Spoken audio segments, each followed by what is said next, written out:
Hey everybody, welcome back to the lunch hour. Today's episode is going to be a little bit different. I couldn't really find a guest in time, but I wanted to kind of dabble in a little something different. I like to think I'm pretty knowledgeable in sports and whatnot, so I wanted to do a little sports segment, talk about a couple NFL games that are coming up this Sunday and Thursday, and then also the massive UFC card, UFC 281. This weekend. Once again, thank everybody for liking, watching, viewing, subscribing, all the good stuff. Make sure to keep continuing to do that so we can keep putting out more content for everybody. Starting it off on Thursday night, Atlanta Falcons versus Carolina Panthers. Kind of a weird game to me because they literally just played like 2 weeks ago. Had that crazy ending, Hail Mary, DJ Moore scored. Got the excessive celebration, 15 yards, kicker missed a field goal, ended up losing the game. The Panthers are also coming off of a obliterating loss after losing to Joe Mixon. And I say Joe Mixon because he was that whole entire team that day, having over 150 yards on the ground and over 5 touchdowns on the ground as well. So the Panthers are apparently going to ride with P.J. Walker in terms of quarterback. Baker is, we all know how Baker's been playing. Baker's not really the guy. So they're going to ride with P.J. Walker. It's a very good run offense versus a very bad run defense. Atlanta has been looking pretty promising the last couple weeks with improvements on the ground, running the ball, all that sort of stuff. And Carolina just is not doing well in terms of protecting the run on defense, allowing a lot of yards. I think they're one of the lowest in the league for allowing yards per game.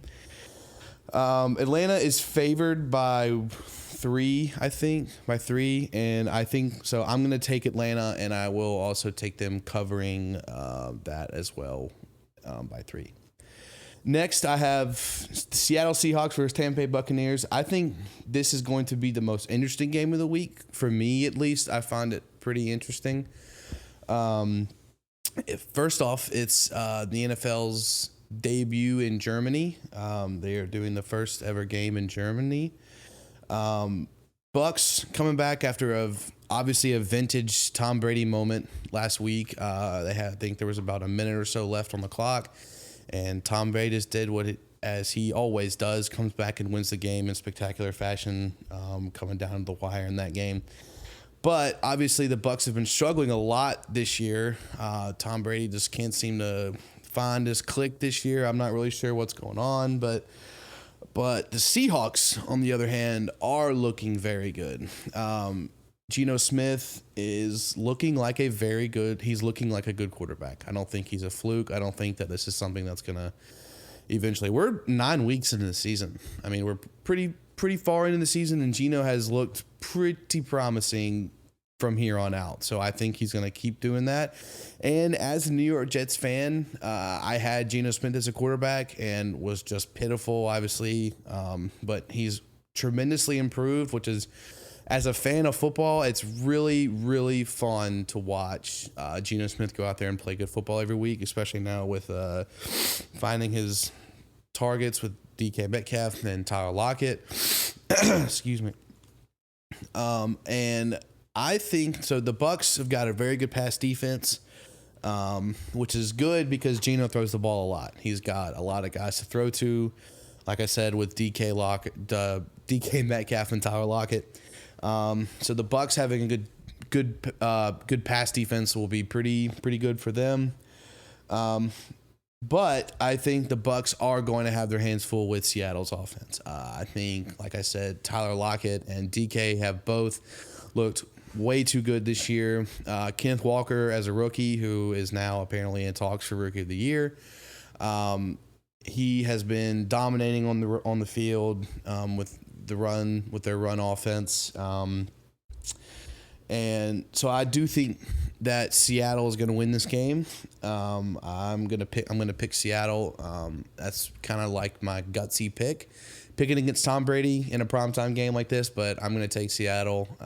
And But, in order for the Bucks to win, I think that Brady's got to find that offensive groove that he really hasn't been finding a lot this year. He's been struggling, obviously, with personal issues off the field, but on the field as well, just hasn't really been clicking.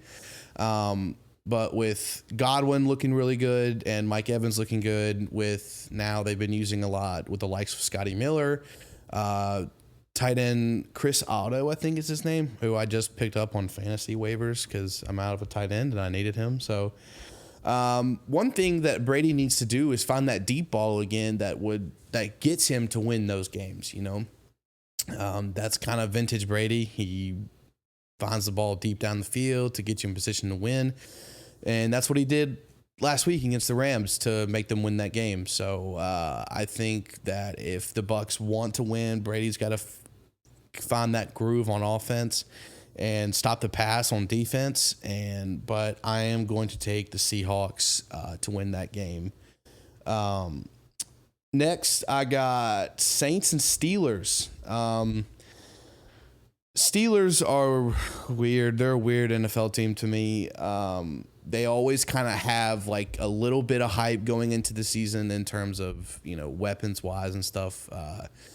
I just don't think, Steelers aren't they're not good. I don't think so. I have the Saints winning this game. They're favored -1. I think they'll cover and then some. I think that they'll win by at least a touchdown or so. But we obviously, if you've been watching and following a lot of the season this year, the Saints as an offense has really just not looked very well. Chris Olave has looked very good. I think he's very well. I think he's doing very well. Alvin, obviously Kamara, both kind of carrying that offense. In terms of quarterback, I don't really know. Obviously, if you know me personally, you know that I'm not really the biggest fan of Jameis Winston. I don't think that Jameis Winston is going to be the guy who's going to be a franchise leader. But once again, neither is Andy Dalton. I respect Andy Dalton because he's been in the league for as long as he has, but he's just getting old. He's about to age out of the NFL, but I just don't think the Saints are kind of in the same caliber as they've been in the past couple years in terms of contenders for playoffs and whatnot.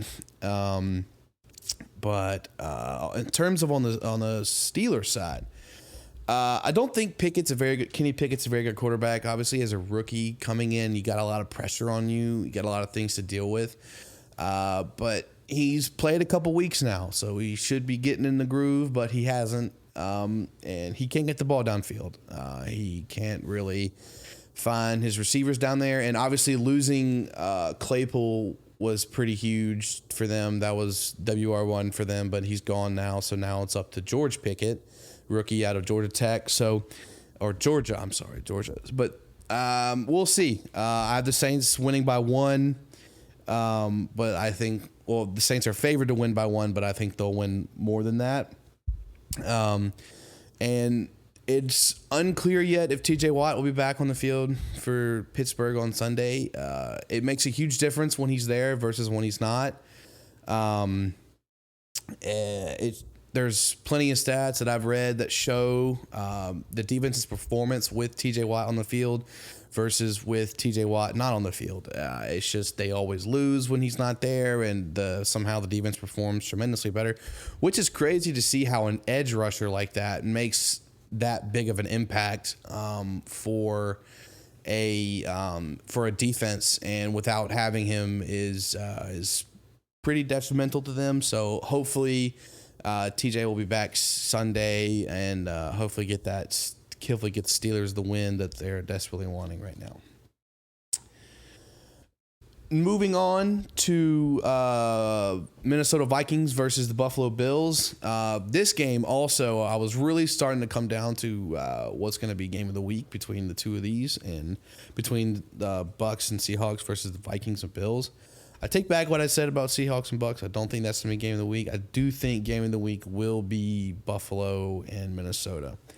Obviously, the Bills are coming off of a really hard, weird loss towards the Jets. I'm not going to be biased here and tell you that the Jets performed admirably. Which, defense looked great.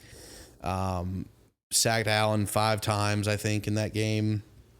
2 interceptions, did not allow him a passing touchdown, which is always good to see for a guy who's so good, like Josh Allen, who performs like he does every single week.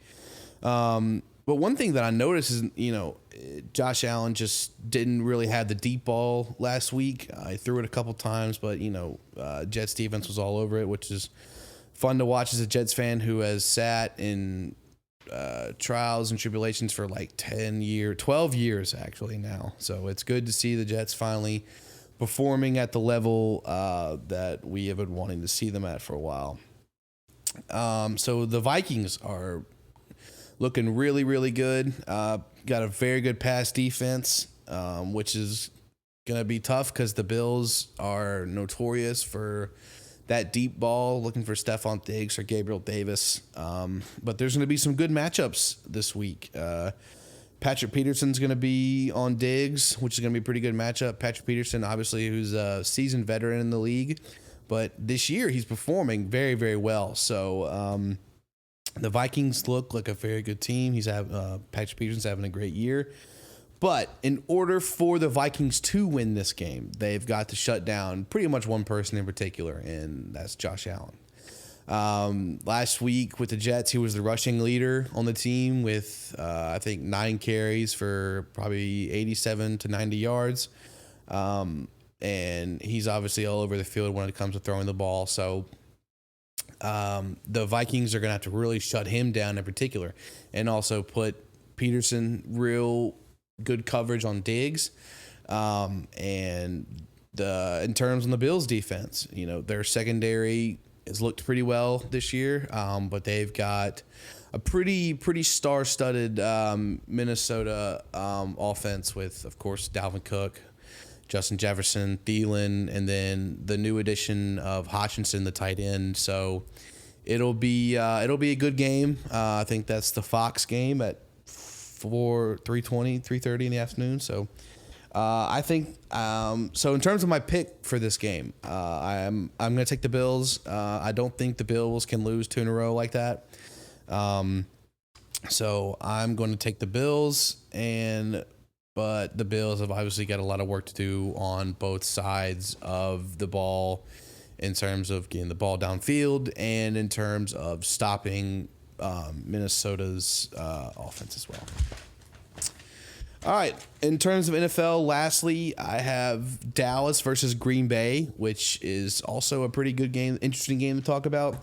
Not if you're the Green Bay Packers, though. Sorry, my grandfather, if you're listening. He's a huge Green Bay fan, but Packers just suck. I hate to say it. In terms of a guy who grew up loving Aaron Rodgers, they're just not good anymore, and they've lost 5 in a row.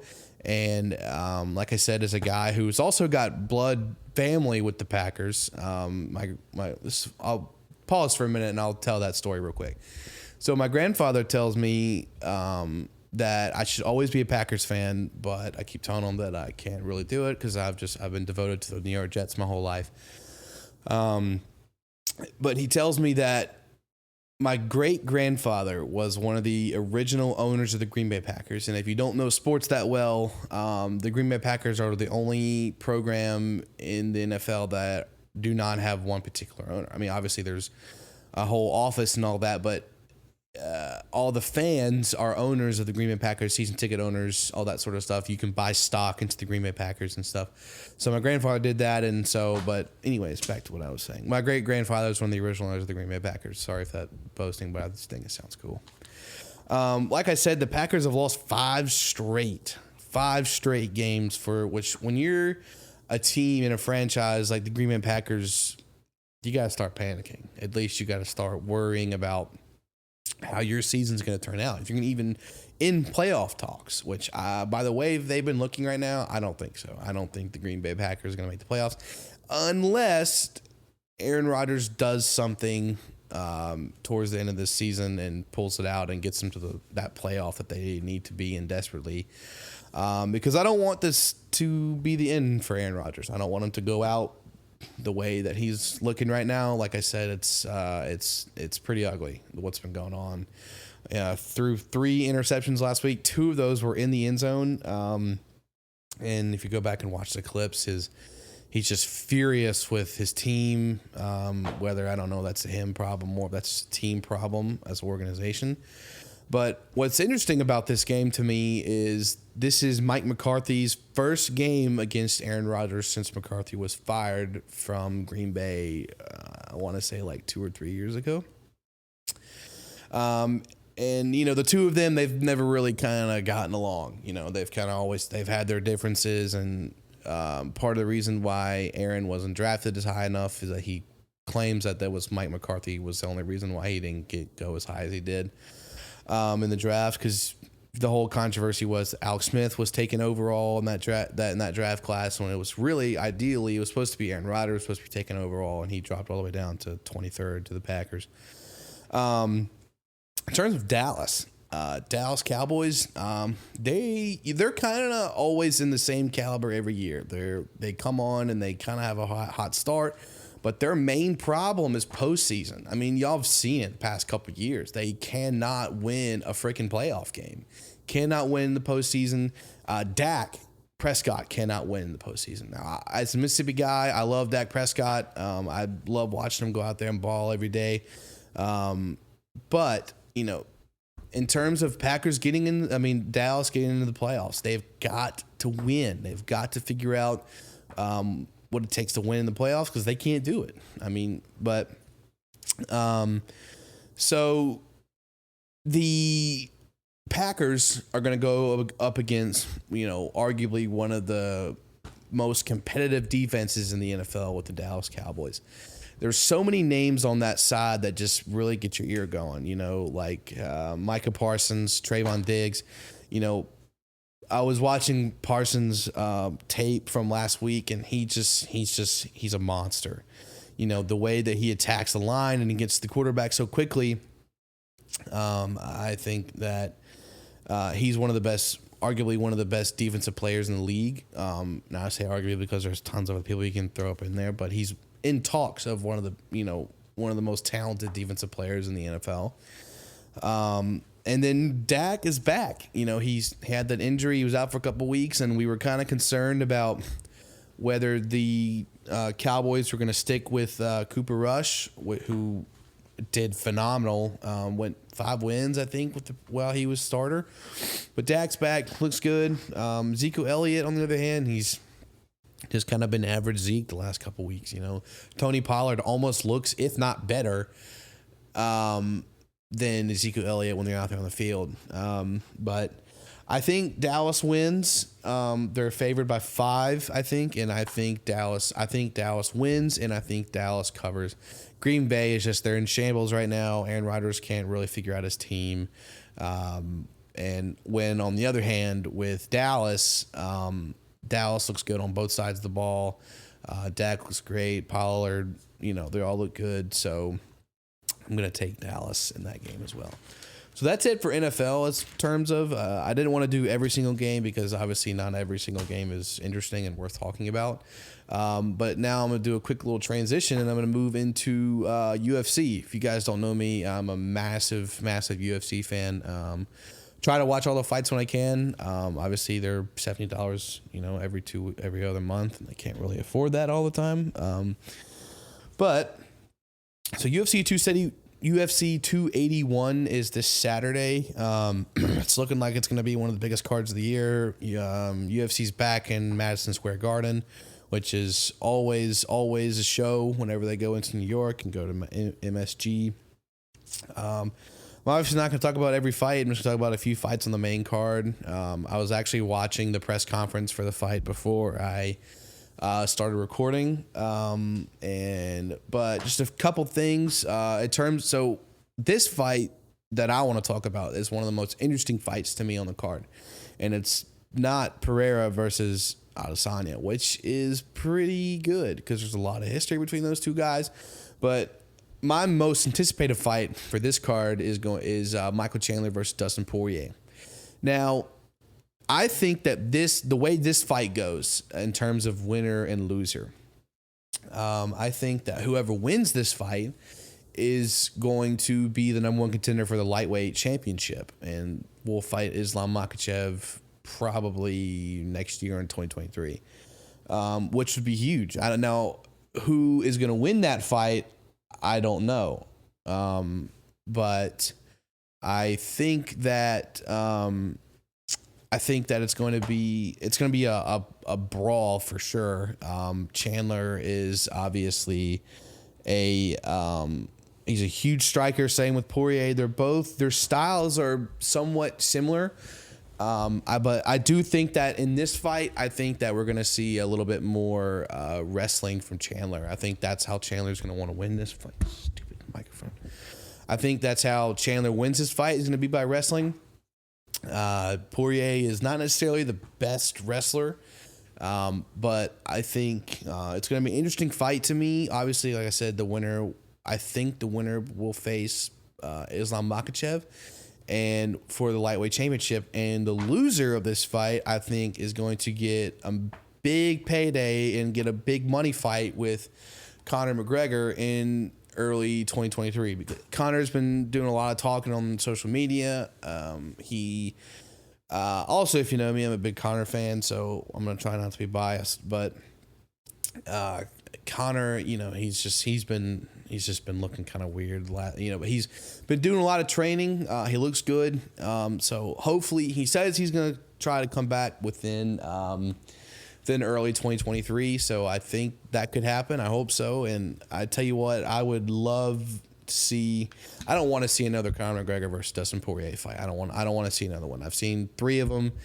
I don't want to see another one. I think that timeline on the UFC should be out the window.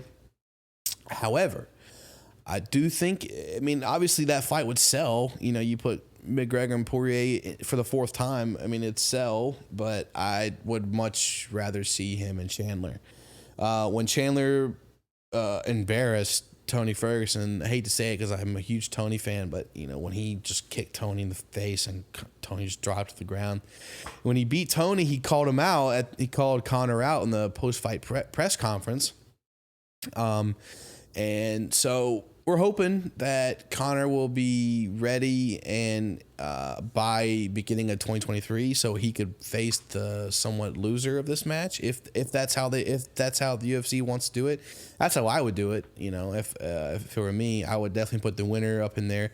And people are saying that Poirier should fight Islam Makhachev before Chandler should, but I think that if Poirier wins, that he's well deserved of getting another title shot. I think that it's time that we give Poirier his dues. He's been in there with a lot of dudes that are going to be on the Hall of Fame, coming in the future. He's beaten so many former champions. Has gotten in there with the baddest dudes. So I think that if Poirier wins, I think that the UFC should definitely give him a title shot with Islam, and that would be a great fight. I'd watch it. That would sell.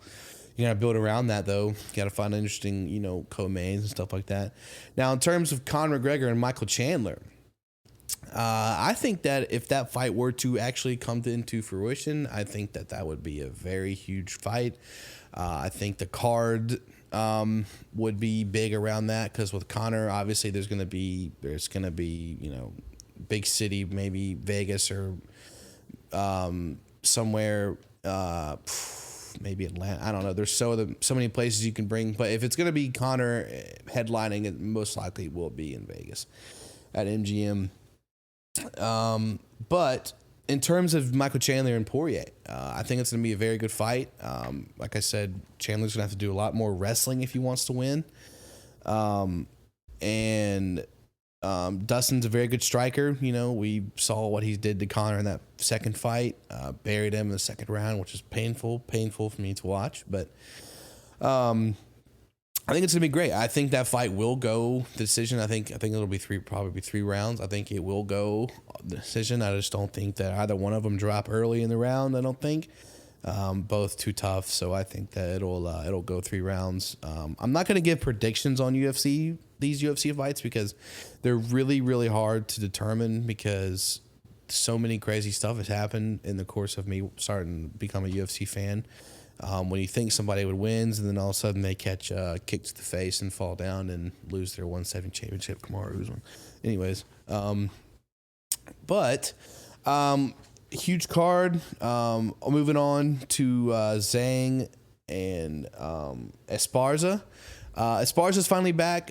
She's gotten married and stuff. We haven't seen her since May, when she fought Rose Namajunas, who I am one of the biggest fans of. Such a huge fan of her.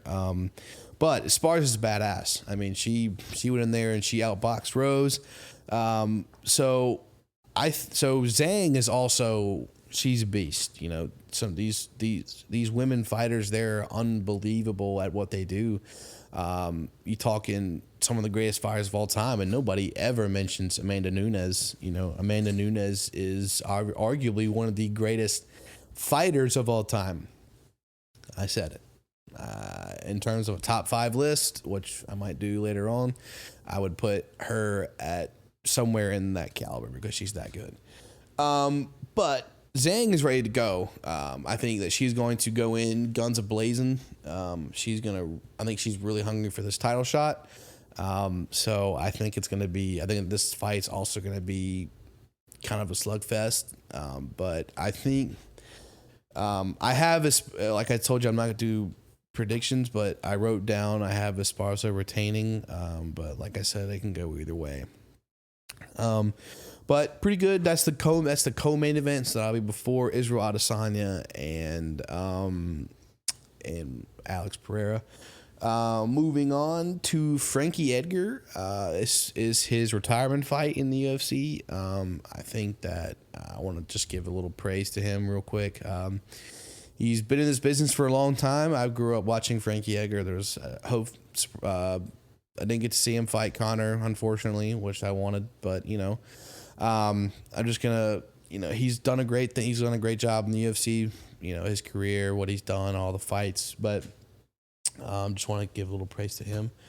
Lastly, the main event of the fight, of the card is Israel Adesanya versus Alex Pereira. Now, I think this is going to be one of the good fights on the card. Obviously it's the main event, so all eyes are going to be on the two of them. Once that cage door closes and they both get in there.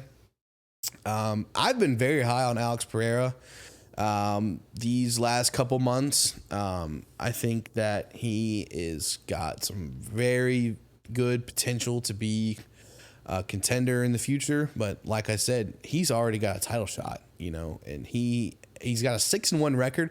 So his record isn't that deep, but he's already got a title shot, which is outrageous. And for people who don't know, there's a big story behind this fight. So if you know Israel Adesanya, you know that he just, ever since he's been champion, he's been perfect. He's never lost. He's just dominated every single person that has gone into the octagon with him to try to take his belt away. So when we watch Israel Adesanya, we're so used to him winning. We're so used to him just dropping guys and retaining the belt and calling out more dudes. But there's an old fight, a kickboxing league back in the day where Pereira and Adesanya were both fighting in. They actually fought each other. And it's the only time so Adesanya got knocked out by Alex Pereira, and I think that's the only time that he's ever been knocked out before at all, and that was in kickboxing, and that was done by Alex Pereira, who, like I said, does not have a deep career in the UFC, but he's got his title shot early, and as a fan of the UFC, I'm pretty interested in what's going to happen. Like I said, I love Alex Pereira. Recently, he's looked pretty good. Take a excuse me. I think he's looked good. So I think also this fight could also go 5 rounds. I think both are going to refuse to lose to one another. Everything with Izzy, though, the tensions are just going to be a little bit higher, because to me, I think every time Izzy steps in there, it's more than just a fight for him. A lot of these guys who come from Africa, they're also some of the most badass dudes in the company, with Usman and Ngannou and Izzy. And some of the most dominant, the most dominant guys in the industry are those three, and they all come from the same area. So I think that Izzy is going to put on a show for us UFC fans, obviously. And I think that Pereira is too. I think Pereira is going to hop in there and he's going to do his best to win. But I think Izzy's going to win, to be honest. Anyways, so I think Izzy's going to retain. But crazier things have happened. So I really don't know. But I think Izzy's going to win. You know what? I guess I'll give predictions, whatever. So in terms of the main event, I think Izzy's going to win, but I think it'll be by decision. I don't think that's going to, I don't know, to be honest. The fight's crazy. I think Izzy will win. I think it'll go the distance. I think it'll go 5 rounds. I think those two are going to do 25 minutes of just swinging at each other and using kicks and grappling. And I'm not an MMA expert, so I don't know all the techniques, whatever. And Esparza and Zhang, I think Esparza is going to retain, and I think that's also going to be a brawl. I think that will also go the distance. So I'm going to give Esparza retaining, and then Chandler and Poirier. This is the last one I'm going to give a prediction on. So I've been thinking a lot about this, and I think I'm going to give it to Poirier. I'm going to give it to him. I hate to say it, but I'm going to give it to him. He's always looked good whenever whoever he's gotten in there with. So I think he's gonna look fine going in there against Chandler. But also Chandler's gonna put up a fight. You know, he's gonna refuse to go down. But I think that Poirier is gonna get that win, get him back into that contender category, and potentially get him a shot at winning the lightweight championship, which we have yet to see. You know, he's I'm lying. I'm totally lying. But interim champion, I guess. He was technically not the real champion, but you know, it's the same thing. And then so to end this off, I'm gonna do a quick fun thing. Like I said, I don't have it written down, so I'm just gonna go off of So I'm a huge fan of combat sports, and I like both boxing and UFC. And today I was watching First Take, which is I turn it on every morning. Stephen A. Smith. He did a segment with Daniel Cormier about their top 5 best fighters of all time, and not just MMA but boxing as well. And I kind of wanted to give a little emphasis on that, and I'm not going to dive into it. I'm just going to say kind of who I think is and why. So number 5, I'm going to write this down as I do it so I kind of know what I'm doing here. So number 5, I'm going to put, this is kind of interesting because you got so many other guys you can think about. But I'm going to put Amanda Nunes. She's marketed as the GOAT of UFC. Her and Karen Khabib are. But Amanda Nunes she's just freaking dominant, dude. She's every time I get a notification that Amanda Nunes is gonna fight, I never hesitate to buy the pay-per-view for it, because I know that whenever she hops in there, it's gonna be a show. Number 4, this is going to be kind of difficult for me to think about right off the top of my head, but if I had to think about just fighters, just fighting, not boxing, for 4, I'm gonna put Tyson Fury. I'm one of the biggest Tyson Fury fans, and he was supposed to fight Anthony Joshua in December. But that obviously fell through. So hopefully they get him. I don't know. Honestly, with Tyson Fury, it's kind of weird because you're thinking, what more can he do? Because he's beaten every single person that's stepped in front of him. So it's kind of hard for him to do more and to keep doing more. But obviously, if he ever fights again, of course I'm going to watch it. But Tyson Fury is the kind of person that I put in for the 4 category.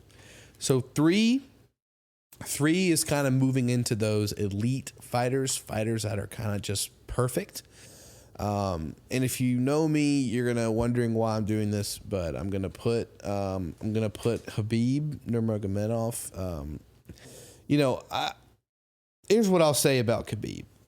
I respect him a lot for what he's done for the company in terms of fights but I don't think he should have retired when he did. I don't think so. I think that but obviously with him, it's different than us people about how we think about it. I definitely think Khabib could have gone more, but in his circumstances, he really didn't have to, but he could have. All these guys coming in, and but I'm gonna put Khabib at 3. And like I said, I'm not the biggest fan of him, but I respect him for what he's done. And all that, but so number 2, getting into that really elite category, I think I'm going to lean more towards a boxer on this side. In terms of boxing, I'm going to put Muhammad Ali. I mean, you can't really. You're probably wondering, where was Muhammad Ali? What? But I'm going to put Muhammad Ali in the 2 spot. I mean, he kind of really just took off the sport of boxing. I mean, he was one of the most iconic guys to watch. I wish I got to watch him. Fortunately, I never really had the opportunity. I didn't have to. I wasn't alive yet, but I've watched a lot of his tapes, and so many of the greats with Sugar Ray Leonard and Foreman and just all the guys that he fought. He also stood up against every single person that he went up against. So I'm putting Ali in the 2 spot. And number one, my producer in the back is telling me to say Iron Mike Tyson, but I'm not. Holy shit, I didn't even put him in this list. Sorry, but that's crazy. That's nuts. But at number 1, it's Floyd Mayweather.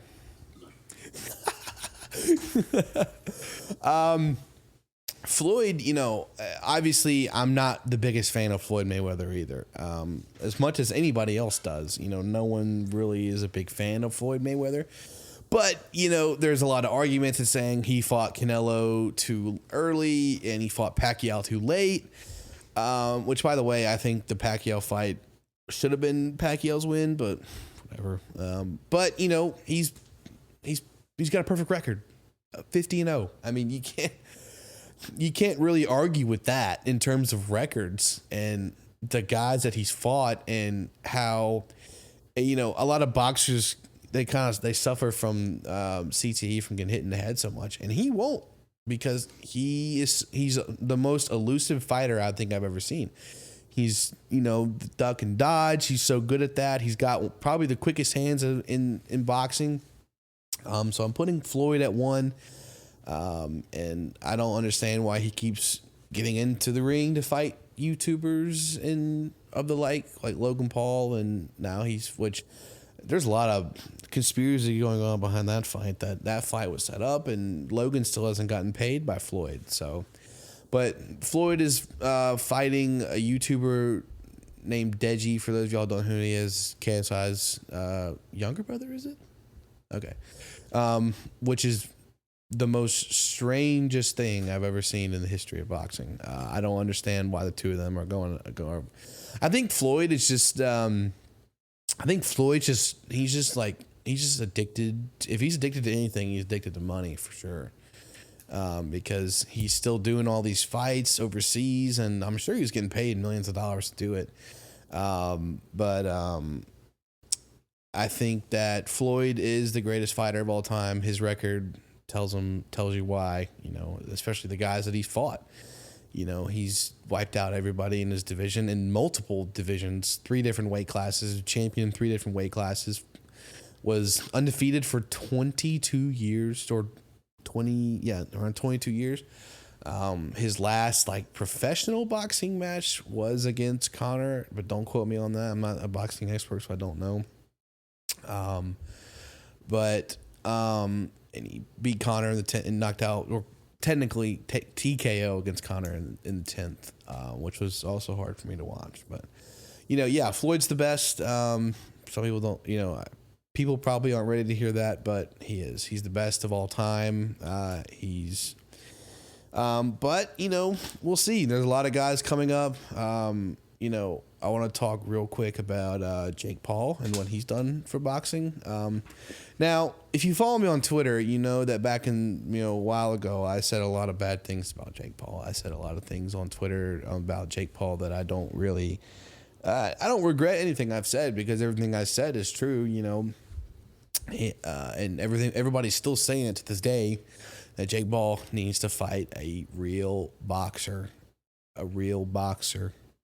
not a retired UFC Hall of Famer or a YouTube, we've all heard it a million times. I mean, but I will say, Jake Paul and Silva, it wasn't really all that entertaining. Yeah, he is better. Logan is a better boxer, I think. No, I don't. Jake is better. I'm talking to my producer behind me. That's why I keep looking off. But Jake's a better boxer. I mean, Logan he's only fought like a couple guys, he fought Floyd Mayweather and but then again, he did not get knocked out by Floyd Mayweather. I know. Well, Floyd is the best of all time. But I think Jake's got a career in boxing for sure. Most definitely he's got a career in boxing. I think that he's, in terms of marketing boxing, he's doing great because boxing was kind of on its way out until Jake Paul strolled in. So, which is weird to say but I mean, Jake Paul's done a lot. He's started his own promotion company and he's training guys, signing guys. So I think he's got a future. I don't know who they're going to set him up with next. He called out Canelo, which that won't happen. Canelo would be a complete idiot to take that over. But I do like the idea of Jake and Nate Diaz fighting. I really do like the idea of the two of them. But then again, it's going to look weird. You got Jake Paul, who's covered in tattoos all over the place, and you got Nate Diaz, who's just a tall, skinny guy, who just would look weird in a boxing outfit. But I love Nate Diaz, and I would love to see the two of them get in there and fight, which I'm hoping they do. I'm hoping that something happens within the next couple months, or they announce something at the start of next year about Jake Paul's next fight. But that's pretty much it. That's pretty much all I had written down. Thank you guys for listening. Want to thank my producer, Trey, who's sitting right there. You can't see him, but he's does the lights, sound, and pretty much makes me look good and sound good. So without him, I wouldn't be able to do the show. So, so thank you guys so much. We'll see you guys next week. Don't know who with. We'll see. Bam.